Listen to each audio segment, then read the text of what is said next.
You got your drink? I drank it all. Holy shit. Are you serious? He's going to be wired. Okay. I can go get the empty bottle. No, it's going to be a good pod. Yeah, so anyway, just control it. Unbelievable. All right, we're going to do this. So I guess we'll start with Sam. You're Let's do it. from Nashville, Tennessee, specifically Hendersonville, so North Nashville. representing a brand called, Bare Butt Wipes. copy that. All right, then sliding over, we have Jake Dalton from Reno, Nevada. Yeah. And you are representing 2 YouTube channels, but mainly one, Right. which we love the name. Tell everybody the name. 1,000 hobbies. Love that name. So That's cool. cool. All right. And I don't know how we got connected, but I know we're here together today, which is great. We're going to have a cool pod. Yeah. We just got back from the archery range. Short guys versus tall guys. Yep. Why do you say it like that? Unfortunately, the tall guys took the L and got beat. Definitely didn't have anything to do with your shooting. Well, I was a little off at the very beginning. You got your ducks dialed, I thought. After 4 shots, I think I finally realized that I went Facebook Marketplace for my rangefinder and I need to invest a little bit more. You should explain that. So yours does just line of sight. Yes. And we were shooting nothing but uphill, downhill, and hallway shots the entire day. Yeah, I was dialed at, just, getting out on the line of shot targets. And yeah, when we got to the hillside, it did not play in my favor. Yeah. Line of sight, you got to have to cut the yardage off. Yeah. And you weren't. So you were always tall or Yeah. hot or high, whatever you want to call it. Yeah. Jake, do you like archery? I love it. You love it. Yeah, dude. Why do you love it? Or how did you get introduced? 1,000 hobbies. Why is archery rapidly becoming maybe one of your top hobbies? Man, it's difficult, right? Like when you're shooting, the focus and the mental game is fun. Like today, and I just like documenting the process and enjoying it. But I don't know. I just got started. Someone was like, "Oh, you should do archery," and then I heard Joe Rogan's podcast, and then I kind of got into it, and I was like, "Okay, maybe I'll get a bow." And then I got a bow and started shooting, and I was like, "It's something new," and I love new things. And it was hard. I was like, "This is freaking sweet. This is cool. It's challenging. Kind of suck at it. And I want to get better." So I just thought, I like the challenge. Like even today, punching the trigger a lot and just knowing that I can get the right shot, but I have to really focus and work on it. Definitely. We're going to send you to Joel Turner. We recognized pretty quick on the video, just shooting, just oh, dude, you got target panic. Yeah. Level 10. Yeah. Meaning as soon as the pin's on the target, he is literally whop, bam, and you were not even able to get on there at all just to feel it. As soon as your thumb comes in contact with the button, it's gone, and you're shooting the knock to it. Mm-hmm. And I was like, well, I think I mentioned to you, no cameras are rolling. I was like, hey, man, check out Joel Turner's. He's got that release, the Onyx C, which is a click, and I think that might help kind of get your mind right, getting to the click to okay, it's okay. I've made it this far, and my hand is on the release, and it's not going off, and you get to the click. I don't want it to be click, boom. Right. So it'll take some work. And with your YouTube channel and hobbies, I think we'll just text Joel. We'll get you guys an introduction. Yeah. Jam up to Montana or Eatonville, wherever he's at. Bang out a day with him. Pay the man for his time, and you'll be set. That'd be sweet. I think that'd be really cool. Nerve-wracking, again. I think that was another thing. It's you're shooting with new people. I'm like, you got this awesome elk hunter. You're shooting good. You shoot tournaments in high school. I was like, oh, crap. I think that didn't help. But well, do you think about that when you're how many, you've been to the Olympics twice as a gymnast. Right. And you're going against some crazy Russian. Do you think oh, man, the Russian's on the floor right now. I'm nervous. No, I was excited to see what they're going to do. So exactly, right? So it needs to, you got to flip the script that you're excited for this new opportunity. I'm always looking for opportunities to shoot when I'm nervous or when there's multiple cameras or people are going to judge me. Right. Those are unique. I didn't lean into those until Joel kind of explained to me several years ago, 2019. In fact, he was like, you need to lean into that. In fact, you should almost go to the archery range and grab a stranger and say, yo, come over here. Watch me shoot a bullseye. Yeah. What would you think if you'd never met me and I walk up to you and you don't know who I am and I'm like, hey, sir, come watch me shoot a bullseye, would you be like, who is this jackass? But like, I would entertain. I'd be like, okay, I'll watch you shoot. You want to look for those opportunities to have that perceived. It's your perception. Right. The reality is none of us remember any of your shots that we just did a couple hours ago. Yeah. And when you leave here, I'm just going to remember how good a time I had. I'm not going to remember anything about your archery shots. Yeah. So let loose, have fun, and lean in to the perceived pressure that it's high stakes or whatever. And that'll help you with your hunting career. How long you been hunting? My first tag was like 2 years ago. So I did 1 season, a second season, and no tags last year. So that's kind of why I got the new setup, because I used to shoot index release and got the new bow, got the knock to it, wanted to tweak it and just have fun with it. Did somebody hunt near you, or did you like just literally go, I'm going to go hunting? I went with some buddies on the antelope hunts, and they'd been out before, so they were kind of teaching me the ropes of everything. So that was super fun. And then the elk hunt, the deer hunt, we went with my dad, and he used to hunt when we were younger, but I've got some cousins that guide up in kind of more northern Nevada, so I'll probably put in mule deer with them this year. That'll be cool. Yeah. I've done some of the hunts in that country. Okay. And absolutely breathtaking. And that's mainly the best. That's probably the best thing about any type of out west hunting is the destination. Oh man. The scenery, it is awesome. And then obviously it's a bonus to be able to hunt an animal and maybe get one and fill your freezer. Speaking of filling freezers, Sam, you were grilling me about how much elk I go through a year. Was that your first time having elk just now? It wasn't my first, but it's only a few times because in Tennessee, there's just it's slim pickings. You don't have a lot of options to get elk, but whenever I do, I try to take advantage of it. Yeah, that was a new recipe. My wife was trying, elk parm. I give it a 10 out of 10. I told her, I thought, hey, this is pretty bomb. Like, you might want to keep this one. Yeah, for sure. It was really good. I typically just have some venison in the freezer. Growing up, I didn't have anyone that in my family that hunted. It was mostly just the interest of myself, just wanting another challenge. And so I had teachers that hunted, and they were huge inspirations to me.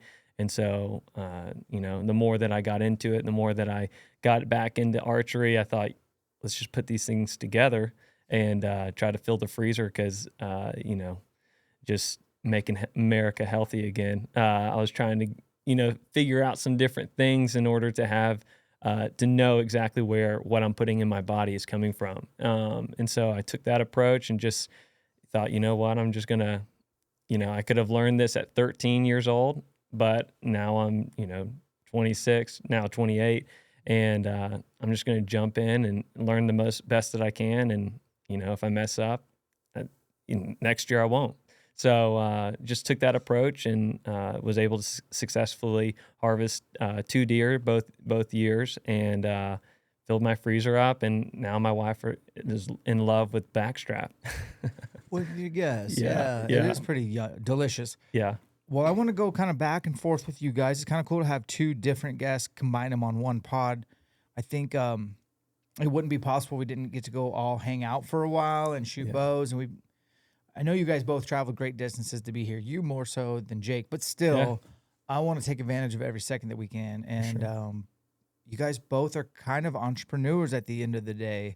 So, Jake, let's start with you. Give us the background. Obviously, it's okay to flex, man. Like, you competed at one of the highest levels of gymnastics, 2 Olympics, who knows how many world this, world that. Give us the deets and then get us up to date on what you're doing now as well. Yeah, I mean, I kind of grew up in the gym doing other sports, and I ended up moving closer when I was about 9 or 10, and that's when my family actually took over the gymnastics club itself. About 15, I made my first junior national team, which at that point was the top 7 guys in your age group. And then and that's just the U.S. Right. And then I was 17, about to move to college, and made my first senior national team, which is top 15 guys in the country. And that was a pretty big step for me. That was finally you're playing with the big boys. Now you're looking at world championship kind of thing. So I made my first world championship team in 2009. I was out in London. So how old were you? 17, Dang. Almost 18. Yeah, it was awesome. Went there just for vault. I was like one of the best vaulters in the country. Got sick. Also, nerves, I'm sure. Sure. Fell on my butt. First world championships. I went to London for like 2 weeks. I competed for like 30 seconds. Oh. So that was a pretty cool, like, hey, get back in the gym. Live and learn. Yep. So then after that, 2010, missed out on that world team. Went to 11 and we got a medal at Worlds there. Lucky enough to make 12 Olympic team, 13 Worlds and 14 Worlds, medaled at both of those. Got hurt in 15, had shoulder surgery, and then came back and was able to make the 2016 team. Wow. So how bad did you get hurt? I actually kind of have the same thing, not as bad in my other shoulder, but it was just a tear in my labrum. Okay. But it was leaking fluid into a cyst in the back of my shoulder. So one day I couldn't really like push my arm. I lost like most of the strength in like the external rotation. So we kind of made the call. It was like 1 year exactly from the Olympics, and you have to compete in like 6 months at championships to try to make Olympic trials to qualify. So I just made that quick decision of let's just jump in there. We tried to get it taken out with a needle, but it was too thick. Whatever that fluid was too thick. So we just made the call, did surgery, kind of went as fast as possible on rehab, and then got lucky enough that made the team. I can't believe you made the team. That's pretty traumatic. It was pretty. Did that shake you hard. at all, confidence-wise, or were you uncertain, or did you just kind of trust the process? I was uncertain before the surgery because I was like, I don't know if I can get back in time. But it was more Right. motivation. It was just like, get in the gym, work your ass off. Let's go. See, that's what I was saying to you earlier today, like with the target panic stuff. I was like, man, it's all mental, and it's literally like you've overcome so much adversity. Like, could you tell the listeners how you do what you do? Like, can you tell us how you become one of the best gymnasts in the world? How did you, like, can you tell us how you do that? I think I got lucky because I loved it. You know, I look back and it's like, yeah, there was a lot of times where it sucked. You know, it was tough and it wasn't fun. But I think I just got lucky with the family around me, the support, and loving the sport. Okay. I literally just wanted to get better. All the time, I just wanted to be the best. And I still had like a fun career, right? But I just wanted to be one of the best. And now that I'm older and I look back on it, I'm like, man, I got lucky that, you know, I loved training and I loved doing what I was doing.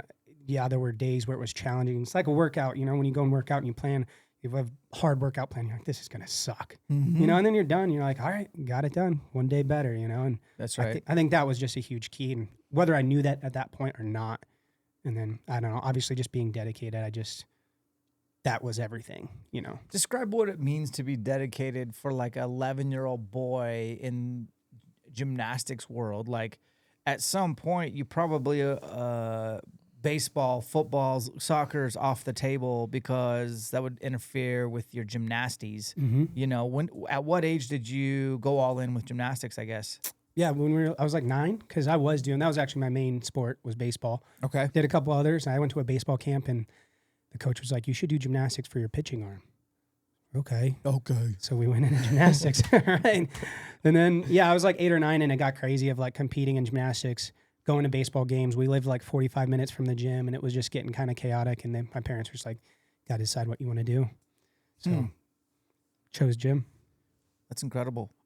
When it comes to competing and like living in the gym, did you get burnt out? And if you did, when was that? What caused that? Because I could see like maybe some of your childhood / preteen getting compromised because of gymnastics. I mean, you're not going to become an Olympic gold medalist, silver medalist, bronze medalist. You're not going to make the team. You're not even going to get to the opportunity to compete at trials. You're not going to get to any of that by half-assing gymnastics, right? Right. What'd that look like for you? Yeah. A lot of time spent in the gym and good coaches. I will say that too. Aha. Coaches were a big factor. There was like a section in there where we were kind of trying to find an upper level coach to come in, and we went through some coach. And I'm not very good with like hard negative feedback, right? Because I know I'm disciplined and I know I want to be better. So them coming like, oh, you just gave up. No, I didn't just give up, you know? So especially being a young kid. So when I was like 13, I had just had knee surgery. We had a new coach come in and it was a little of a rough patch in the beginning, figuring each other out. Yeah. But then it was awesome. And so good coaching was huge because it was not only fun training, it was, you're dedicated, but he wasn't a jerk either, And then there was the burnt out phase, probably my freshman year in college. Aha. That's pretty later than I thought you would say, man. Yeah. I know there's about 13, 14 when high school and friends, that's typically, and it gets hard. That's about when gymnastics gets really hard. And that's when you'll see kids start quitting and want to go hang out and do that stuff. But my friends were at the gym. That was That's I nice. was leaving school half days in high school. So I never, it'd be lunchtime. Everyone would hang out and they'd have one or two more classes. And I was able to get off campus because I would do homeschool for one class. And then my PE credit was always gymnastics. So Yeah. So I didn't really have to stay at school the whole time. So my friends were in the gym. So it was cool. So what's the best you ever performed on the worldwide stage? I'd say there's a floor routine for 2014 Worlds, and it was probably one of the most nerve-wracking times. I was the last event, and I was last up. And if I would hit and do a good routine, we were going to medal. And then if I didn't, we'd drop to fourth. And luckily, I think that was probably one of my best performances. And either that or, I got second at World Championships on floor one year. And it's just a cool picture because the two guys next to me were these Japanese guys. And one of them has won all around since 2009. He won like 15 years in a row, like just going to be hands down best gymnast, all around gymnast for the guys. And he was in third, I was in second, and this another amazing Japanese gymnast was in first. So like to have that picture and be like with those two gymnasts was like just like so cool. So, but that was probably a good one. So now, to catch us up to date, Yep. You're coaching gymnastics how much a week? 5 days a week. So, about 2:30 to 7. Yeah. So coaching and just club gymnastics. So just kids anywhere between, I think my youngest is like 9 or 10. And then the oldest is in the 15-year age group. So So they're doing cool stuff. yeah, some of them are hurt right now. And then I coach camps and clinics all over. I coach one out by you this summer. Who do you do that with? Club gyms. So club gyms, I'll go out there and I kind of have it set up where I do almost the same ones every year. Oh, nice. And then in Tennessee, it's a really cool camp. It's a big camp on a lake and they have a bunch of cabins. And so kids from all over the country come in and there's 12 weeks of it. So I go in for one of the weeks and coach just all the kids there. Okay, well, we're going to come back to you Yeah. and talk about what you're currently doing in fitness. I'm sure it's not floor routines or rings or vault. It probably looks a little different. You're at 33 years age. Mm-hmm. We're going to slide over to Sam, who is an endurance athlete. Yep. And also kind of an entrepreneur. Yeah. Not kind of. Like you are straight up. Right. So we'll start with, at age 24, Sam, Yeah. you thought you would buy a 40-year-old HVAC business. Yep. I imagine you didn't write a check for it and come to terms with some previous owner. You probably had to pay it on contract and stuff like that. Yep. And then you're inheriting whatever business practices that you bought. Yep. And hopefully the employees stick around. Yeah. And hopefully you don't suck as an owner. How'd that go for you? All truth. Yeah. So my background specifically, I went to the University of Tennessee, Knoxville, and got a supply chain degree, always with the intentions of one day becoming a business owner or in a manager position. And that was just what I internally had for my drive, just to gain, the rungs up the ladder. And so anyways, I got into corporate America and it just wasn't fulfilling me. Like I needed something that was more inspiring, more challenging, which when you look at everything that I get myself into, a lot of endurance sports, challenging, archery, more challenging. And then now starting a business from scratch, it's very challenging. On top of that, having a family of 3 boys and a wife. And I always am looking for something that's very challenging, which can, be bad for me. It can be probably irritating for my wife, but by the end of it, like it refines me. And it makes me a better person. It teaches me something new. And I consider myself a consistent learner. Like I just always want to learn something new. And so I utilize like a lot of, the tools that I have right in front of me, which obviously is YouTube. And then just what I very much leverage is the people that are older than me. And I'll look up to them and I'll look at, all right, what do they say that they regret that they never did? And a lot of them over and over again, it is, man, I wish I would have like pursued my passion here. And these are successful men and women. And, early on it was, man, I wish I played football all 4 years of, high school. And so like when I was looking to play which sport, I was like, I'll do football. It wasn't my number one love, but I liked team camaraderie and I liked the challenge that it put in front of me. So learned that at an early age. And then from there, it just has developed now into what my work ethic is. And so from leaving corporate America, I didn't have a background in the HVAC trade in general. That's crazy. Yeah. So it started, my parents very much supported me and challenged me and my brothers to, don't settle for, and there's nothing wrong with this, but don't settle for having to just work at a fast food joint and, getting a minimum wage. You can challenge yourself. You can do a landscaping job, and we will invest into that and allow you guys the opportunity to go out and push yourselves to build a clientele, to build your reputation. And so that's what we did. We built up a pretty good clientele for moving jobs and odds and end landscaping jobs. And that was early into my, work career. And that just has molded into where I'm at now. So leaving corporate America, and buying an HVAC trade, I knew, all right, Sam, like this is something new that you're going to learn. But I thought, I don't want to be in corporate America, but I want to be in the trades because this is something that I'm going to learn and no one's ever going to be able to take it away from me. So yes, if all else fails, I got a huge loan to pay back. But at the end of the day, I knew that I am betting on myself. And if I can learn this trade, then I can get myself out of a hole because I can go freelance and do side jobs and make it work. But luckily, I'm very blessed to have the employees that I do have at my heating and cooling business. And, it took a lot of sweat equity to come in there. It wasn't at 24, coming in and, buying the business and just sitting behind a desk and just, hey, you need to go do this. And I don't even know how you do it, but you need to go do that. Like, no, it was coming in, strapping on the boots, putting on a uniform and going and crawling under a house and letting it be known like, hey, I own this business, but I'm a student of this work just as much as you're going to be my teacher. So yes, I own it. Yes, I have the risk behind me, but I need to leverage your knowledge of 30 years of this business. And so, Jake, I'm going to interrupt you. Jake, yeah. You and I are going to talk about him like he's not here. Okay. Am I hearing this right? So he graduates college, gets a corporate job, and then he's 24. I remember when I was 24. Yeah. Okay.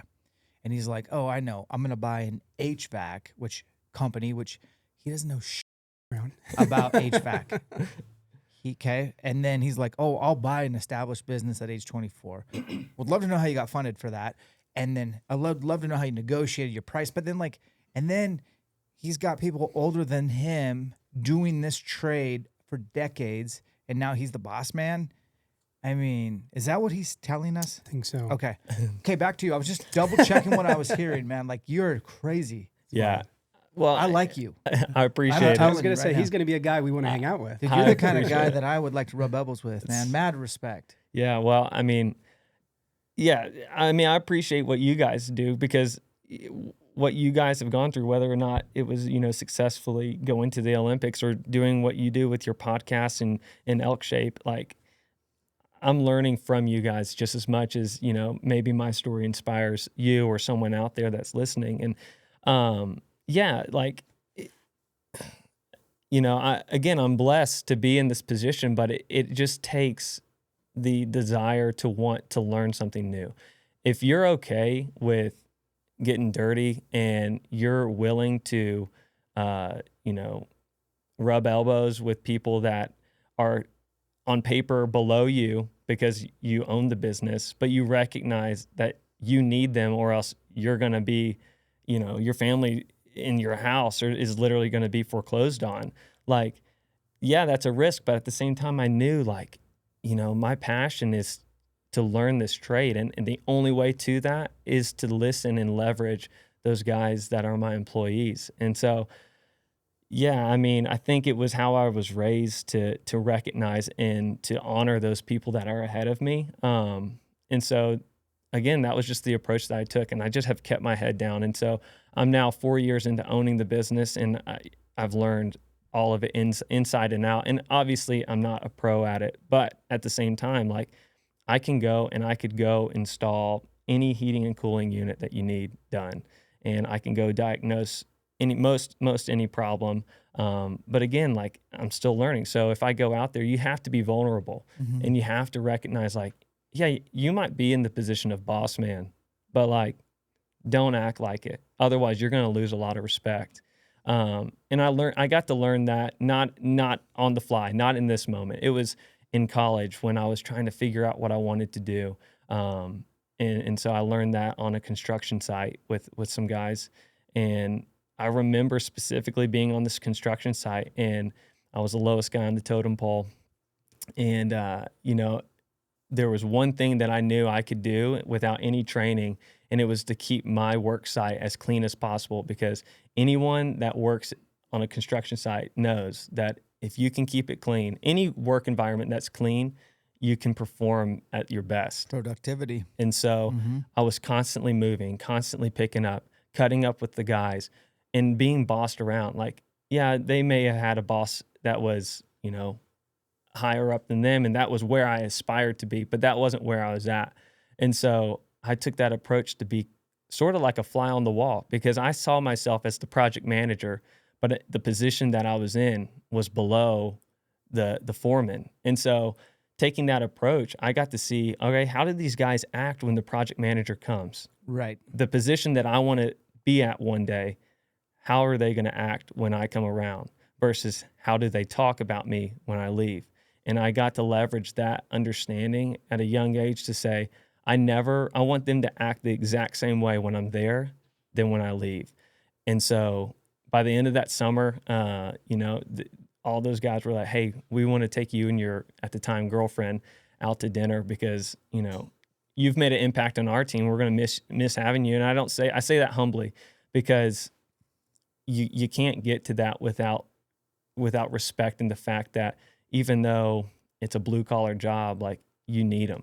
Like in order for whatever you're building to be built, you have to have these guys, and they're hard workers, and they're, maybe they have different goals than what I have. My goals have been to become a business owner, but that's not for everyone, nor is college. And so that's why now, owning a trades company, like I'm wanting to start building out an apprenticeship program and to teach these kids like, hey, you don't have to be pushed into college. You can take those 2 years that you were going to go to community college, whether or not it was free or not, and put the 2 years to work and learn a trade. And the guys that went to college for 2 years that just kind of just played around and just got a mediocre associate's degree, like you could be 2 years ahead of them and you're their boss, but you're the same age. And so developing that's my passion. Like I love that. I want to, anything that I'm in, like I want to be successful for me and my family, obviously, but I want to make and let these guys know that if they work hard, they can be successful. And maybe they don't want to be a business owner, but if they're a hard worker, then that's who I want to have on my team, because that's only going to make the business more money, not just me, everybody. And I want to spread that out. And that's kind of my passion project, in taking this on. And yeah, I was blessed with that, that mindset and understanding. But again, at 24, I kind of did that view from a way back view and looked and said, you know what, if I take the leap now, I'm 24, but in 10 years, I'll be 34. And at this point, I can have 10 years under my belt of a trade. And a lot of people are just getting out of school, learning the trade that I would get in. And if I have the opportunity to buy the business, well, then at that point, I'm able to run a business, understand the trade, run a team, pay off this business. And at 34, I could have a full paid off business that's in the trades, that's only going to keep growing. It's not going to be able to be replaced by all this new technology. It can there's leverage no AI it. for HVAC. Right. So Well, that's interesting that you had such a clear vision at age 24. God certainly blessed you with that. for sure. All right, guys, I want to take a quick ad break, but when we come back, we're going to talk about faith, family, fitness. Now, both these guys, Jake over there has a boy and a girl, and then Sam over there has 3 boys, which sounds pretty rowdy. I want to talk about that. Yeah. I want to talk about the fitness that you guys share, and I want to contrast because they're both different, and maybe we'll go work out when we're done and find out what's Sam got going on that maybe you should sprinkle in a little bit more. What's Jake got going on that maybe you should. I love like we can learn from each other and get ideas and inspire. So when we come back, we'll dive into that, and then we'll finish with Sam's got a little cool product that we're going to break down.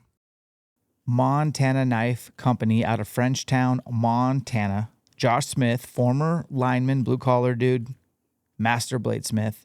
Him and Brandon started this company out of a garage. It's grown into an amazing company that we believe in, and they support us. So we ask that you support them. Try out the Speed Goat 2.0. Throw it in your pack this fall. Get a bloody. See for yourself. It's going to hold a beautiful edge.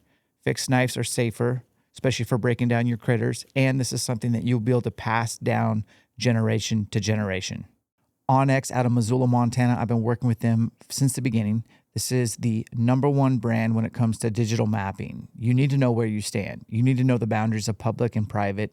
You also are going to want to be able to do the bulk of your scouting from a desktop at home, especially if you're like me, you're a husband, a father, a business owner. You're not going to be able to physically in person scout all the places you have tags for. You need to construct a plan from your desktop, points of interest, and figure out how to execute that plan from the desktop. That's why you're going to use OnX. This thing works flawlessly in the backcountry on offline mode. You'll download your maps ahead of time. You can run tracking. There's so many tools and perks and benefits to the elite membership, including Hunt Reminder so you don't miss a deadline, Hunting Fool's digital publication so you can look into each state's proclamations. You can look into the nuance behind each state. Look at the draw odds through the Hunt research tool and make a better plan. Use the discount code ELKSHAPE to save 20%. Peaks Equipment makes all the cool stuff for the backcountry that you need to check out. So let's start with the most important, a really good headlamp. You can get the Duo, which is a white or green or a white and red light, 3 settings per, and you can make sure that it doesn't turn on in your backpack. Has great battery life, super bright. We depend on that in the backcountry. They have awesome trekking poles, which post ACL surgery, I'll be living on those trekking poles, which will get me in the mountains and keep me out there longer. Gaiters for keeping all your stuff underneath your boots dry, keeping you in the field longer. They make the best TP out there. They have an awesome stove that integrates. They have several options that you can choose from. Easy to set up, great shelter options, and much more. Head over to Peaks Equipment. Use the discount code ELKSHAPE to save 10%. And we are back. I had to yell at Riley. So, by the way, speaking of Riley, I'm going to do a podcast with Riley real soon. He's 19 and just bought an airplane. He's the man. Like, Awesome. you buy an HVAC company at age 24, which is crazy to me. Yeah. It doesn't make sense to my nephew, who I always I tease him every day that he's a 40-year-old because he's not like a 19-year-old you'd ever meet. And Right. He's got 400 hours of flying, and then he's like, I want to buy this plane. And I'm like, that's a terrible idea, dude. You like, you can wait to buy a plane, but he's like, I'm doing it. And I understand, like, when you just trust your gut, you trust your gut. And I'll never, so he edits these. And so, sorry, Riley, I love you. Faith, family, fitness. Let's talk about you guys as husband. How long have you guys been married? Geez, 2014, 10 years was our anniversary last year. 6 years. Okay. Yeah. Obviously, I ask about wife relationship first and foremost because the kids come second. It's all about that power duo. How would you guys describe in a paragraph your marriage, your relationship with your spouse? I'll go first to give you an idea. Like, my wife and I are very similar. My wife and I are very different. So she is the most alpha chick I've ever met. She is a very intimidating woman for other women to be around. If you saw her and saw her arms, you'd be like, holy shit. Like, she's ripped, she's shredded, and she's the opposite of a DNB, which is a do-nothing bitch. She would be the opposite. She does everything. everything, to the point where like I have to compete to mow the lawn because she'll mow it. Like she'll do all the grocery shopping. She takes care of the kids. She helps me run the business. She cleans the house. She takes care of herself. She's just quite the, I was just blown away at, I am lucky enough to be married to her. How we're similar is that I think we're both pretty driven. But I think she's way more compassionate human being. Like she's a woman. She's truly like loves, cares, and compassionate, where I could be less than compassionate sometimes. Tell me about yours. It was funny how you started. Kind of the same. My wife is in real estate now. She was a college gymnast at Oklahoma. So Okay. we were freshmen together. Yep. And, but same thing. She actually broke her back her senior year. So she had to have back surgery, and that kind of ended her gymnastics career in college. Yep. She is very book smart. So I'd say that's where we're different. I'm less book smart. I'm more like street smart. And That's a good combo though, it right? is. It Yeah. You got a little bit of both. It's like kind of it. great. Yep. And she didn't really know what to do after gymnastics. And she was like, I'm just going to go to school for like interior design. And she had already had her master's and done like 2 extra years of school. And I was like, go into something you want to do. Like stop going to school. Yeah. And so she got into real estate out in Oklahoma before we moved, kind of loved it. And now that's what she does. But again, the same thing. She is just hardcore. She's passionate about it. She loves it. She's driven. She built up this really successful business for herself out there, but she grinded for this stuff. Like she was the girl that was like, she had clients who didn't live there, but she had her house listed. People were going to come for showings. She loads up my lawnmower in the back of her car, drives over to their house, mows their lawn, throws it back. I'm like, get in the back. She cares. Oh yeah. She's like awesome. And that's why she's good. That's why Yeah. people want to work with her. Right. So, but yeah, so she's a very hard worker. Now with kids, she's kind of settled. She's trying to realize to relax a little bit and not just be on the phone all day and be on the computer, like kind of enjoy the family, things like that. Yeah, that's cool. She's very organized. I'm a little more chaotic, you know. But no, she's just incredible. Like Sounds like you guys compliment each other. I think we do, man. I was telling someone this the other day. We kind of compete like who gets to work out every morning, because it's like, okay, if I'm going to get up, I'm going to make breakfast for the kids. I'm going to get them ready, maybe drop them off at daycare so she can go work out, vice versa. Then the next day, like, hey, I'm going to go work out tomorrow. You know, you get the kids. She's like, okay, but it's kind of like this fun little competitive, like, who gets to go today, you know? But she's, incredible. I love the woman. Yeah. All right, Sam. Yeah. So my wife is not like your two that goes and cuts the grass. She can sit on the lawnmower, but I don't know if she would know even how to turn it on. And she would tell you that. But no, my wife is incredible. She has always wanted to just be a mom, always. And we actually dated in high school and then got married in college. And so, you know, she's basically been the only girl. She is the only girl that I've ever loved.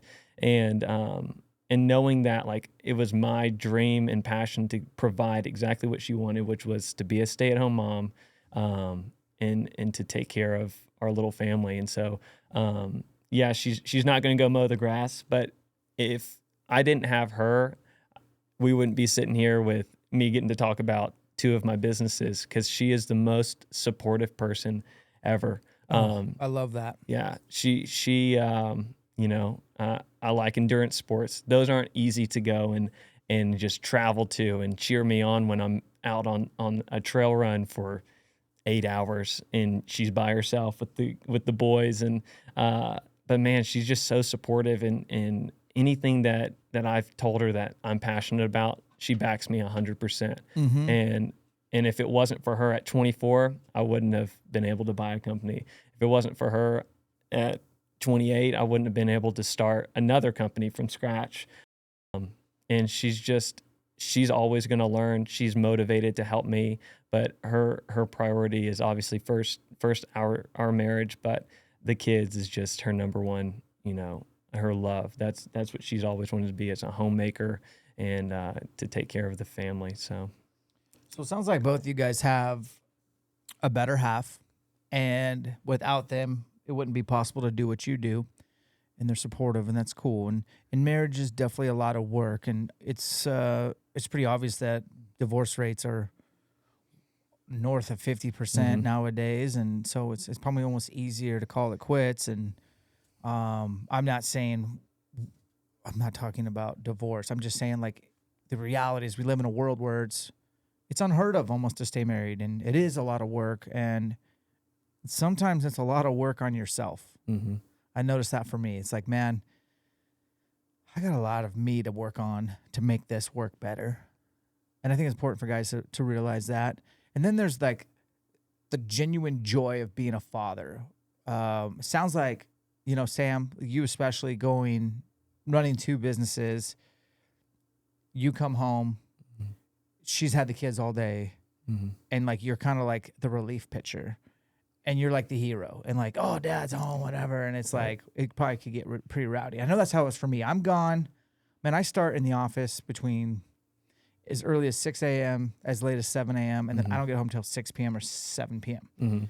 And so I get home, and I'm like, I'm only home for a couple hours every night, and like kids are pumped to see me, and we hang out, and that's it. And, you know, she's been with them all day and running them to piano and gymnastics and soccer and stuff like that.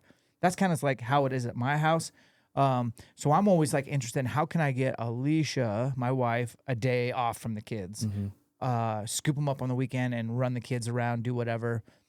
What's that like for you guys? I guess we'll start with you now, Sam. Is like, all right, how's that work for you being a dad and running 2 businesses, man? Yeah, definitely you have to have your priorities straight. And, you know, one thing that I started was early on is we started our family super young, and you know, my passion and the only workout routine I really have is cardio. So I go out and run, and so I'm waking up at like 5 a.m. every morning because I know I need to get my workout in before the house wakes up, and so I'm getting out of bed every single morning, going out on my run, coming back, getting ready for work, and then I'm out the door. And so I get to say bye to them in the morning, and luckily my kids are all under the age of 5 right now.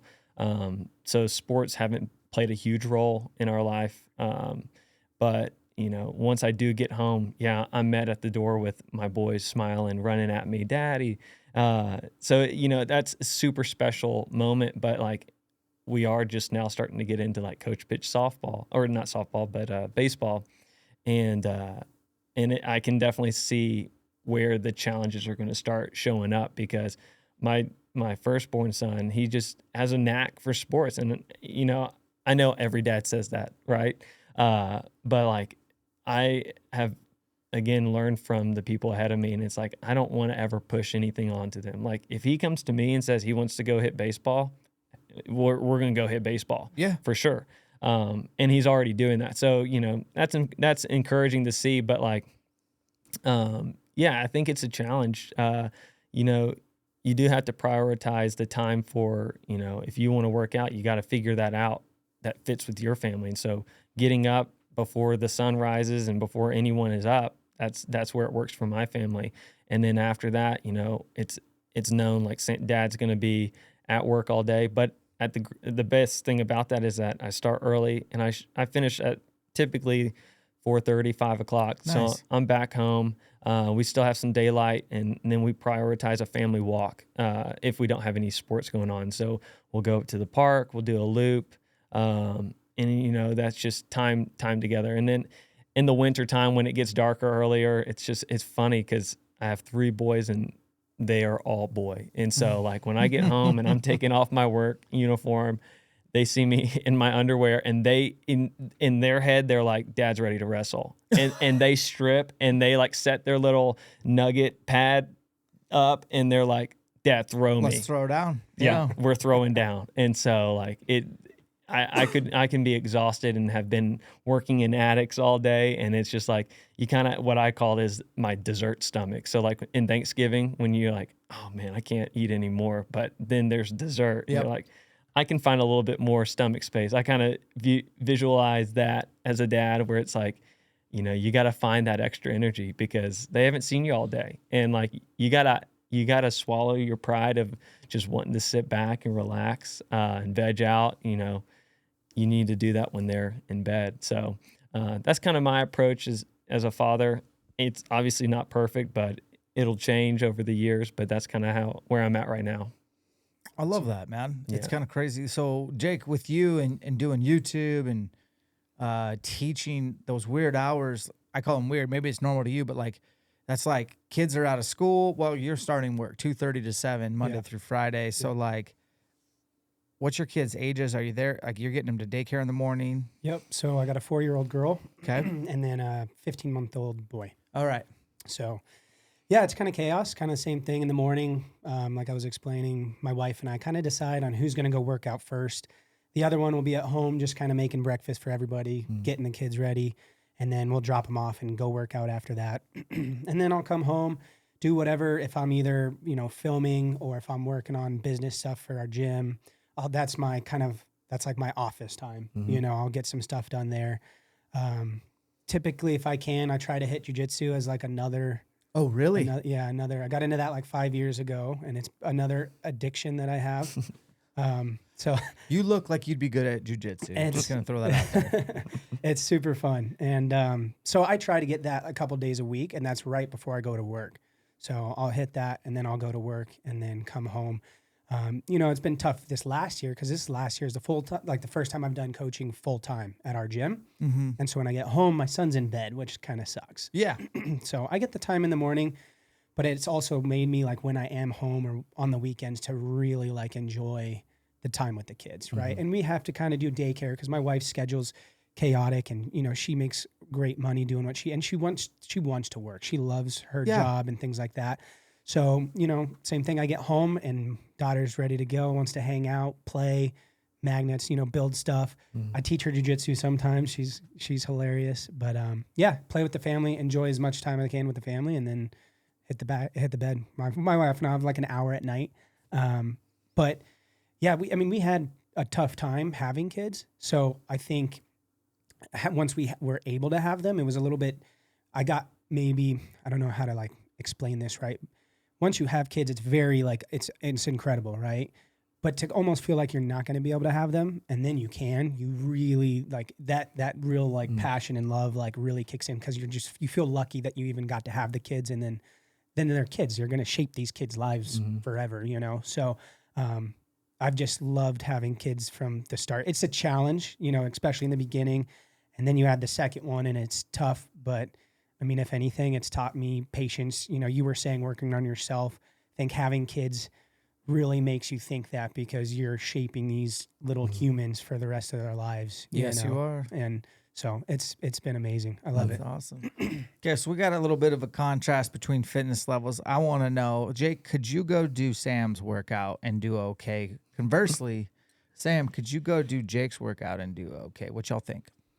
I'd struggle. If it's a long run, I'd struggle, especially those 8-hour.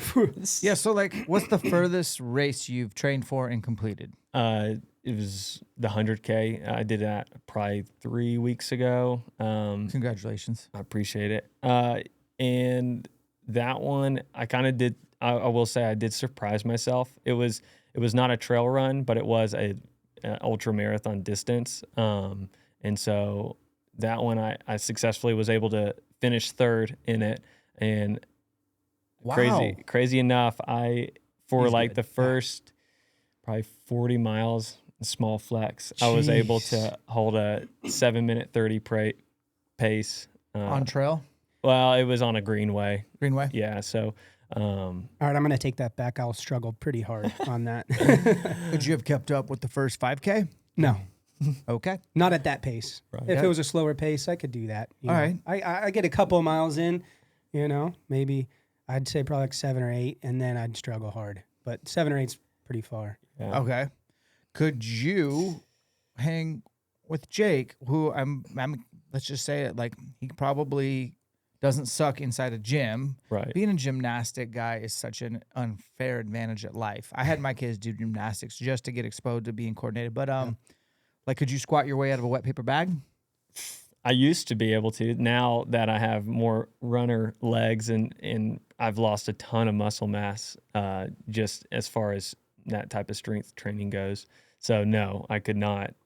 So he would definitely smoke me in his lifting for sure.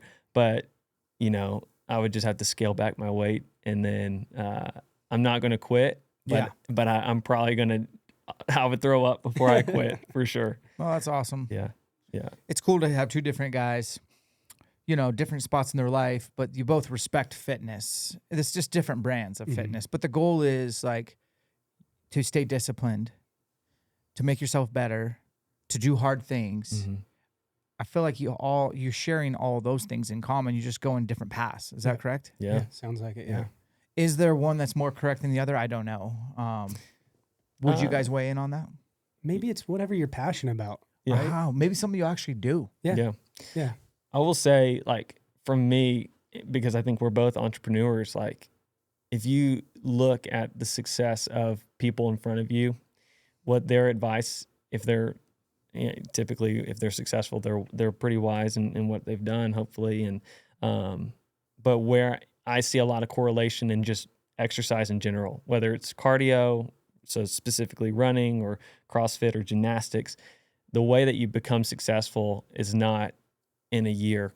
It's the consistency that you keep coming back to it.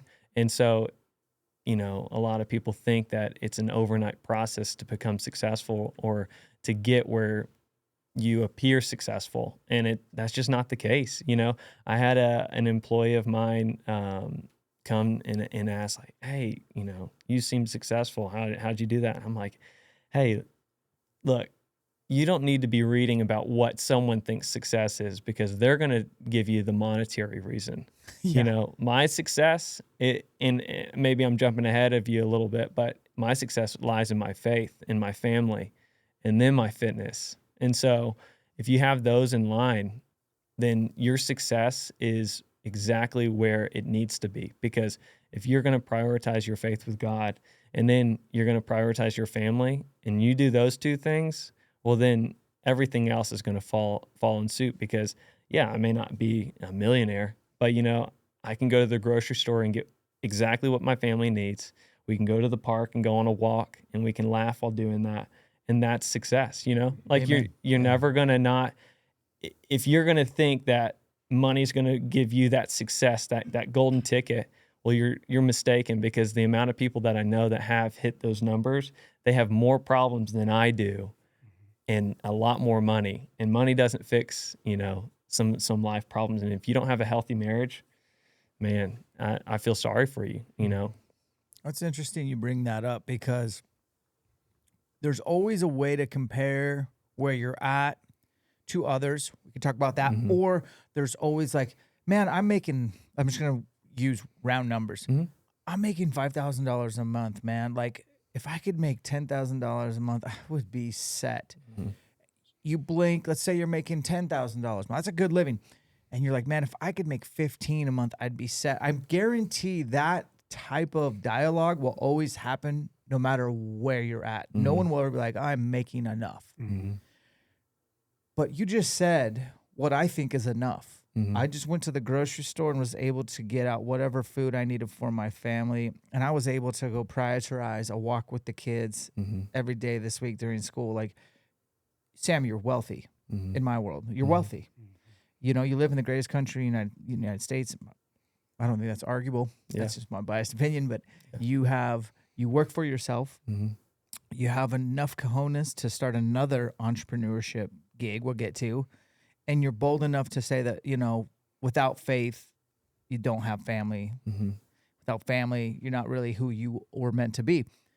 And I think that's cool. That's your bedrock. And I think it's pretty, I just hang out with you today. Like, you're pretty squared away, dude. And I'm not saying you're perfect, but I'm just saying, like, it's like you got your ducks in a row. You got your priorities in check. Same with you, Jake. Like, where are you at on that? Like, where does faith rank in your world? It's right up there with family, for sure. Yeah. You know, I didn't grow up really going to church with family and things like that. And I kind of found my way there when I was like 13, 14. You know, I think everyone at that age is trying to figure out who you are, right? And just figure things out. And all of a sudden I wanted to go to church and kind of got into that. And then it's been kind of a part of my life ever since, you know, especially competing, the way I value like family, treating other people. You know, you said that your wife's maybe a little more like caring or like soft maybe to other people, right? Yeah. I'd almost say that's probably more me. Oh, that's great. I think like I just care a lot about how people feel, making people feel good. I just always love that. want that, and so I think that goes back to the kids. How are you making your kids feel? How are, and giving them the best life and love that you can, and protection as a father. Then I just lost myself. Where were we going back to? Oh, faith. Yeah. And yeah, when I was competing, I would literally just say a prayer every time before I'd go compete. And it was a way for me to not only feel like it was consistent, Yes. because I would do it every time, but also that was like a relief and also maybe a distraction, that I'm not thinking about all this other stuff, or am I going to fall, or am I going to mess up? It was like I had kind of my routine of saying this prayer and being like, all right, let's go. Mm-hmm. But it's been, ever since I was probably like 13, 14, it's been big time. I love that. I think for faith and stuff, like I don't talk about it enough. Mm-hmm. I probably should talk about it more, but I'm always worried that people will put me on like if you say or confess your faith, they're going to expect more from me, which they shouldn't, because I'm just a lousy human being at the end of the day. I swear like a sailor. I'm quick to anger. I'm very competitive, kind of aggressive. And those don't always like come off as like, man, that guy's a man of faith or whatever. But like I will say, like honestly, faith takes action. I wanted to sleep in today. Bible study starts at 6 a.m. I got 3 other grown men, and they're all older than me, which I like being in a Bible study with guys a little bit older than me. They've just lived a few more years. Their kids are out of the house. They're just helpful. Mm-hmm. And I hope they get as much out of it as I do, because I get a ton from just being around them. But every Thursday, I am tempted to sleep in or not go, do something else, or every day make coffee and the Bible is next to a laptop. And I'm like, every day, literally like, man, maybe I should get to emails first. What am I prioritizing over God? It should be nothing, right? Yeah. But I'm still every day having to win these battles. And it's a battle, and it's never going to go away. I had a funny incident. I can't give all the details, but I have a dream job, right? I do. I've hung out with some really good people like yourselves and gotten to know so many incredible people, especially when I put my foot down and said, I'm no longer doing Zoom podcasts like Victor. Feel sorry for him. Like, I won't do Zoom podcasts anymore. Did that for 7 years. Yeah. No more. Because I can't connect to people through a computer screen like we have. And if this means I only do 5 podcasts a year, then that's what it is. I'm doing it in person only. That's why we built this studio. But I was kind of in a position to where there was like a brand I was working with. I still work with them. And they kind of had a third-party company who kind of handles someone like me who has platforms. And they kind of handed it off and everything was cool. And then like this third party just started getting all over me to like, we need to see all your content before it goes live. Tell us this next month everywhere you're gonna put our brand in all your places. And where are the links to this and that? And I was like, holy crap. Like I was like, it affected me at home. And my kids got to see me really frustrated. I was probably swearing. And my wife was like, and she's like, babe, just tell them you quit. Because we've gotten to the point where like, we don't do brand deals that we go out of our way, or we do like premeditated content. I had no plan today for you guys. That's my plan. I was going to meet you, catch your vibe, and invite you to shoot bows and work out with me, because I'm going to do that today no matter what. And that's what we're doing, right? Yeah. And that's my business model, is to trust my gut and to kind of like work with any brands that just naturally flow with what we got going on today. And I was laughing because I was like, you really let that affect you for 24 hours. I probably lost an hour of sleep, like mad about it. And my kids saw me react in a negative way. And I can't go back and like, I can only sit down and talk to them and be like, I lost my vision on who's steering the ship. And kiddos, it ain't your dad. And so without faith, like I'd probably still be trying to steer this ship. Do you guys ever get caught up in steering the ship? Yeah. When you know you shouldn't, you take your hands off the wheel. Jesus, take the wheel. You know what I mean? Yeah. Yeah, for sure. You know, I think the way that I got to see it modeled for me, and I go back as far as I can, and as you know, down my lineage of both my mom and dad's side. And for me, I'm blessed because both sides, as far as I look back, are both strong believers, and so great models for me to see, and great work ethic that I got to experience and learn from. And so, you know, every single decision that I've made, the prayer that I have going into having to make that decision is, well, first off, let me preface, like, I prayed about the decisions that I've made, whether it was to get into corporate America, where to go to college, you know, should I go and buy this HVAC business that I know nothing about, or should I start, you know, bare butt wipes? And all of these things, I can now, from this side of things, point in the direction of the exact doors that were open. And it wasn't just one, and it wasn't just very obvious. It was a connection that God knew I was going to pick up on, and that's how he spoke to me. God isn't going to, when someone says, oh, God spoke to me, like, God isn't, like in the Bible, going to come and open, you know, the clouds and say, Sam, you need to go buy this HVAC business. No, it's going to be like literally, just to give you an example, I was working at Dollar General, and I was working from home, and I was like, man, I'm just not satisfied. Like, I feel like I'm just a part of the machine, and just hitting a button that's automated. Then I'm ordering, and I'm sending out emails, and I don't feel like it's a clock in and clock out type of environment. I need something that I can look at and say, hey, you did that. Like, you learned something, you take it away every single day, and you're tired enough to go to bed at night. And so with that approach, like, I said, I'm going to reach out to this business owner. I mean, he's in his 60s. We had talked to him before about his exit strategy for wanting to get out of this. And I knew that he was open to selling it, not to me specifically, but just selling it in general. And that day that I asked him, he was meeting with an investment broker service in order to start shopping it around. And to me, that was the clear-cut answer. That was like, holy smokes. Like, I need to start figuring out. Now or never, bro. Yeah. Talk about timing. Yeah, exactly. And obviously that was God's timing. And so when you get that, you better be ready to pull the trigger, because that's God's calling. And if you don't, I'm not saying that your life's going to suck forever, but there's consequences to not following God's path. And I don't know what those would have been, but I can tell you from this side of things of pulling the trigger and successfully going down this route, it's been nothing but, a great decision, but a ton of challenges. But I would not say that they're consequences. I would say that they're challenges, and they've refined me even more. And so that's just a good example to kind of show kind of how, God leads my path. I don't know.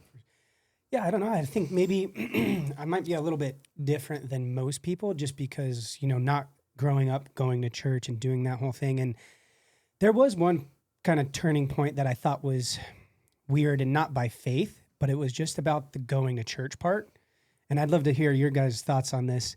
When I was 14, start going to church, decide I'm like, I want to get baptized. Like, that's one of the things I want to do. Mm-hmm. I had gotten baptized, and then the next time we went in, they were like, welcome to the church. I was like, wait a second. I'm a part? Like, and that kind of made me... That was a turnoff. Yeah, I was like, wait a second. And, I'm not saying all churches are like this, right? Because in college, my wife and I went to one that was cool, but that just put a little bit of a sour taste in, like, I have to go to the church to be like this faithful person, right? And I almost felt like after that, it turned into like, I have a lot of faith. I may not be the one that like is the most outspoken. I mean, my first tattoo is a Bible verse, things like that. But tattoo, again, not, technically really probably supposed to be doing that, but I'm a very personally faithful person, right? So, but that was an interesting thing of like going to church, and they were like, now you're welcome, or like, welcome to the church. And I was like, man, I've been coming here a while. Like, I thought we were all a part of this thing and like we believe in the same thing. And Yeah. so that was a weird thing. But for me, I think it's more personally, and I think you hear it on people's podcasts where maybe the people that don't believe in religion or have their faith, but if you kind of live your life that way, you should be a good person, right? But I do believe in God and have my faith. So I feel like I just use it as being that good person, doing the right thing, being respectful. And then again, going back to raising my kids like that, because if you're like lost as this person and you don't know how to behave or act or do whatever, if you look at anyone that has faith and if you follow faith, I think that'll make you a good person, at least in the direction of a good person, right? You're trying to be a good person. But I think for me is like, I'm more of just like a personally faithful person. I don't, and I probably should be better about it, but you're talking about, Bible study or going to church. And I don't necessarily do those all the time anymore, but I mean, I pray every night before I go to bed. It's still a big thing in our family, but I'd say definitely more of like a personal, and my wife is religious as well. So, I mean, it works in our family. Yeah. But yeah, not necessarily like a, let's go to church all the time kind of like, or we have to go to church or you're not a good person. It's like, I don't know, kind of a weird way, I guess, to describe, but like a very personally faithful person. I like that. No, and I think I go to church a lot, and it's not in the four walls of a temple. It is in the mountains. I mean, a lot of my excuses to get away from my cell phone and the email, I just need to get still and be quiet. And I didn't invent that. Look up who did. There was this dude that, who was always sneaking off to get by himself, to be up in the mountains and to be still. And so I still subscribe to like, that's my best church. So I have no shame in my game in skipping a Sunday service to go be in the mountains. Yeah, I'm hunting. Yeah, I'm trying to kill something with a bow or whatever. But like, no, I'm also getting some church in. And and that accountability I get from that men's group is really good. Like I hadn't been in one in a while. And so I like that, I'm getting more challenged there than anything. And maybe a hint of accountability. And I need that. So I will say faith is cool. Like we all can talk about it openly and share it. Sam, you probably had to pray about this bare butt wipes thing a little bit. Let's figure out what the heck you did to come up with something about butts and wiping and make a product behind it. Yeah. I remember when you reached out to me. Yeah. I want to say via email. Yeah. It might have been an email. Yeah. And I'm like, yeah, dude, send it over, I guess, or whatever. And I did try it. Yeah. And I think I might have taken like a photo or two of it. It was in my kill kit. Yeah. And that was it. And I was like, man, I don't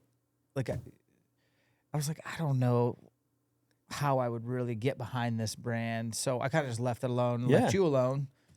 But somehow we reconnected and got to talking to like where I probably suggested to you, like, dude, you should come out and we'll just hang out, shoot bows, and do a pod.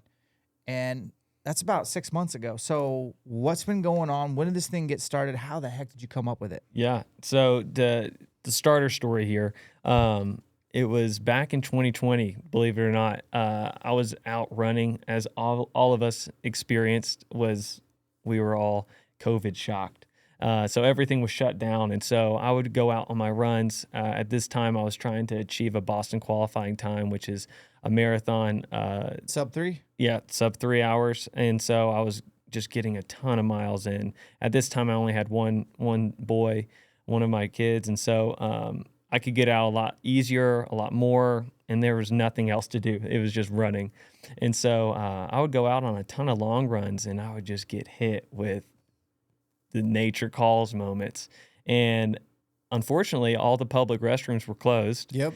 And so a lot of squatting behind trees on the side of a trail and figuring out, oh man, like I forgot to pack some toilet paper. Or, the more that it happened, I realized I'm going to start packing toilet paper. So I'd put it in my running belt or hydration bottle. And by the time I needed it, I would pull it out and it would have disintegrated. So it's like, all right, well now I got to resort to a McDonald's bag in the trash can or a leaf like the good old days. And so finally I had enough, and I was like, I'm just going to go find like, what is there's got to be a product out there. Did you say McDonald's bag? Yeah. Okay. Did you hear that? I started laughing and I was like, oh God. Like, he did. Okay. You We'll had just to. brush over that. Keep going on. Yeah. Yeah. So I thought there's got to be a product out there. You know, there's gels, there's all these other running products. But, you know, the more that I started thinking about it and looking up, you know, just doing a Google search, I was like, man, I can't find anything that's one, biodegradable, that is, you know, non-scented, because scents can cause aggravations on the skin. And another thing is that I needed it to be able to fit into my running back. And the more that it started stirring around in my head, I was like, you know what? When I went camping, like, I would take a roll of toilet paper and put it either the whole thing in my backpack, or I would take a whole roll and put it in a Ziploc bag. I'm like, Right. how inconvenient is that? Like, every single time I'm having to put it in a Ziploc bag. And so, you know, maybe I was like, maybe I'm onto something. And I shared it with my wife, and she was like, huh, you know, that kind of sounds like a cool idea. So back to the huge supporter that she is. And so it kind of, I always am coming up with ideas. And so that was the start of the idea. And the more that I would get out and run and just be by myself, I started thinking of, bare butt wipes, like, play on words. It's goofy. Obviously I didn't invent the wipes. And so, I started playing around with that idea. And, but then at the same time, 2021 is when I bought the heating and cooling business. So I was like, all right, you know, pump the brakes.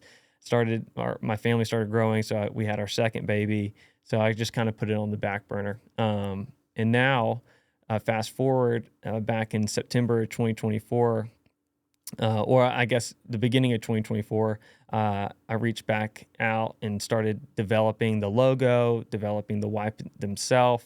Went to the manufacturer, through the walkthrough to really get the full experience as to what I was about to invest into. What's your degree in? Supply chain. Word. Yeah, exactly. And so, you know, started developing all of that and realizing, you know, what did I need to learn more? What did I need? Like, what were the puzzle pieces I needed to put together in order for this thing to come to life? Which there are a ton of puzzle pieces, like, and there's just even more, the more that I'm getting into it. And, but anyways, yeah, I developed it, and in September we launched it of 2024, and I knew that it was gonna need to be in front of different people, because I didn't create this product in order to be a household brand. I created it to be an outdoor brand. I want to be in your running belt, in your backpack, in your kill kit, whatever it was. That's where I want it, in the outdoors, so that the people that enjoy the outdoors don't have to be stressed that, you know, oh man, we didn't pack anything. Like, it's versatile. It's small enough to fit anywhere on yourself for an hour hike or for a week-long bear bender. And so in any case, it was starting to make small connections and figure out, like, where can I best put myself in order to get the brand exposure and start building that brand, that community to support the brand itself. And so the easiest thing for me to get into was running, because that was my passion and project. Yeah, that makes sense. Yeah, Naturally. and very attainable. There's not a whole lot of backcountry hunting in Tennessee. And so naturally it was like either going to be, you know, campsites, or it was going to be the running community. The running community was an easy shoe-in because it's something that I'm passionate about. I can join in and show, hey, I created this product and I use this product, and I relate to you. And so I got into my first race, and from there, honestly, where I'm at today, the connections that I made at that first race have just continued to snowball. And like, the doors that have been open because of that race, or just because of the people that were at that race that connected me all around, it's just crazy. And so from there, you know, I kind of just had to shoot my shot with a bunch of people like you, Dan. I just sent out an email, you know, there's too many to count that I never got a response back. But, you know, thankfully you did respond to me, and I thought, man, this is great. Like, my other passion is hunting. And so to get the word out there, and to show the versatility of what this wipe can offer, that it's safe on the skin, it's safe for the environment, That's where my passion is now. So now just building that product awareness is where I'm at. And 6 months in, I'm not a millionaire by any means, but I'm living a dream, and it's crazy. I told my wife on the way to the airport to come out to the podcast. I was just like, this is crazy. I remember in high school just like watching your YouTube videos and Oh, now I feel old. right. But watching your YouTube videos or just several other hunter videos and just always having a passion for the outdoors and thinking like, how do you start and get into that industry? Like, how do you get into, what you said, the dream job? And mine has a crazy story and twist to it. And like, it started in corporate America, and then it went to HVAC, and now it's bare butt wipes. And it's like, I love the name, by the way. I appreciate it. Absolutely love the name, the play on words, and the packaging. Show the camera that logo. Like, that's a pretty cool package, and all the aesthetics and the display and all that stuff really matters to retailers. Like, especially on the counter, that's real easy, quick, impulse buy. Yeah. It's good, and then the fact that it breaks down. So, like, we're gonna get into number 2. Yeah, we'll talk about a little bit. So first, I'm gonna pop quiz you boys. Awesome. Do you right or left hand for wiping? Ooh. Think about it. Go ahead. Right. Left. Okay. Oh. Yeah, southpaw. Crumple it or fold it? Ooh. Fold. Yeah. We had a guy at ELKSHAPE camps. He knows. He might even listen to this. Once I found out he crumpled, I quizzed everybody at every camp I've ever been at, including the campers, to show him that he's wrong. Yeah. And there's always like 1 or 2 crumplers, and he'd be like, yeah, we're crumplers. So, or they just, anyways. Don't shake their hand. So when I go hunting, I usually have a Kirkland baby wipes. Oh yeah. And that thing is heavy, and it's locked and loaded. And I buy a whole box for hunting season. I'm gone all month. I bathe with those things. Yeah. I mean, elk hunting for 30 days is a grind. Yeah. And there's not a lot of showers. Actually, only like one hand, maybe. So for me, that's what I used to do my business. And I was, they're not biodegradable at the end of the day. So I'm certainly don't understand. And if I offend people listening, I'm not sorry. I don't understand how you could use toilet paper and do a thorough job when you've been eating trail mix and Mountain House for 7 days straight, or in my case, 30. Yeah. You know, there's some crossover time where your GI tract just ain't ready for that, and you're going to use toilet paper. Well, I hope you brought like a Costco size toilet paper rolls. Oh yeah. So I just think wet wipes are more efficient. For sure. And then yours are actually biodegradable and scent free. Mic drop. So it makes more sense. I put yours in my kill kit, and then I was able to use them when I killed an elk in New Mexico last year. It was the first elk I killed, busted them out, gun I got done. Oh, these are kind of convenient and packaged well and bright orange. I think that's something that people could be interested in. Like, what's the price point? How many should a guy have in his pack? Because like I was telling you when you were filming your short form with Tyler at ELKSHAPE Gear, I was like, usually my protocol is wake up, coffee, number 2 out the door if I'm hunting from my truck. My backpack's already ready to go. I'm just literally don't want to be halfway up the mountain and be like, okay, so I'll get up, takes a few minutes. Coffee is the igniter for that, and boom, good to go. Yeah. But it's nice to have a spare in case like 2 o'clock rolls around and you're like, oh, I got to stop for a second. Yeah. How many should you have in your pack? Yeah, I would say for like a week if you're going out, or I guess for a day, it would be a good example. I would say if you're a regular guy, I would say 2 to 3 for a day. Show us. Yeah. So you can these are just individually wrapped. So these are perfect for like one, if you're going out for like a marathon race, you have it on hand. Especially for me, like my background is I always get the jitters like right before the gun shoots off. You and every runner. Yeah. And so like that, I mean, if you've been to a race, like the porta potty line is just a mile long. And so this is a quick, like you can get in the porta potty and out. So even if you're in the middle of a race and you get stuck and needing to pull off and go, you can get right back on the going and racing. And so it's a quick process. But yeah, one wipe is great for just like, a daily trail hike. 2 wipes if you're having some stomach issues. But for like a week, I would probably say like How many wipes are in one packet? So 1 per Gotcha. pack. So two in the pair, and then I sell them in 10 packs, 20 packs, and 30 packs. And so if you had, it just depends on how regular you are. But like for an elk hunt for a week, I would probably say like a 10 pack is probably going to do you justice. And they're biodegradable. Yes. You're not having to dig a hole on the Right. side of the mountain. Right.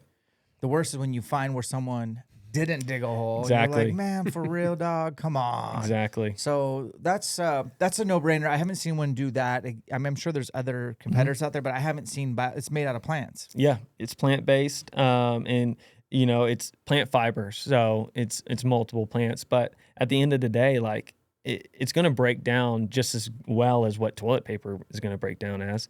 And so, I've tested it, and I put it out in my yard for a weekend, and it was raining, and it was a pretty good rain. And after one day, I mean, it was already starting to break down. That's cool. So I would say like it's going to vary, because if you go back and it hadn't rained, then obviously it's going to dry out first, and then the rain's going to come and just disintegrate the rest of it. But yeah, it takes probably about I would say a month if you're not in an area that rains a ton. But yeah, it does break down. It is plant-based. It's biodegradable. And that was a key point in developing it, that and it being unscented. I specifically made it for unscented so that hunters could use it, so that animals weren't picking up on any type of scent, as well as women, because there's a lot of women that have a very sensitive skin. So when they use it, I wanted it to be able to be used without giving them any type of infection or anything. Bearbuttwipes.com. Yeah, bearbuttwipes.com, and we sell them on Amazon as well. Nice. Yeah, so Do you have a social media? yeah, you can follow us on Instagram and Facebook at Bear Butt Wipes, and yeah, we're just starting it out, and I'm loving every single day of it. And we're starting to put together an ambassador program, so that's a new venture. Yeah, hopefully you see us out, this fall hunting. Probably get some turkey hunts in this spring, and look forward to the race schedule coming up also for trail runners and hikers. But I'm excited. That's awesome, man. Yeah. There's a hunter out there who bow hunts and is into running. Yeah. Have you reached out to him? No, I haven't. He's pretty big, so hopefully one day he'll reach out. But I would love. He's to not send that him. big. He's probably my height, actually. Yeah. And then your website that do you have a website too? No, not right Cool, now. but you have 2 YouTube channels. Obviously, Jake Dalton is your main proper one. It's more fitness based, but the one I love that you're just starting to build and I want everyone to go subscribe to is 1,000 Hobbies. what a cool name. Yeah. Thanks. Thank And you. one of your biggest hobbies is archery now, Yes. which is cool. And there's still, I mean, I just checked out both channels in front of you today. I'm like, yeah, I like it. And shout out to Victor coming over and filming today, doing a great job for everything, man. Like, that's awesome. We're going to go do a workout right now, guys. These are my 2 bros. What's your Instagram? Just at Jake_Dalton. Okay. And 1,000 Hobbies too. And you're active on both? Yeah. Okay. Yep. I think I follow you on the main one. Main one, yep. Yep. Yep, That's I cool. usually post on there for everything. The 1,000 Hobbies kind of post like intros when the YouTube goes live and share it to my other one too. So Oh, that's great. Guys, thanks for coming all the way from wherever you came, Yeah. Tennessee, Nevada, hanging out at ELKSHAPE HQ, shooting bows, Yeah. podcasting, eating my wife's elk parmesan, and now we're going to do some fitness, separations in the preparation. We'll catch you on the next one.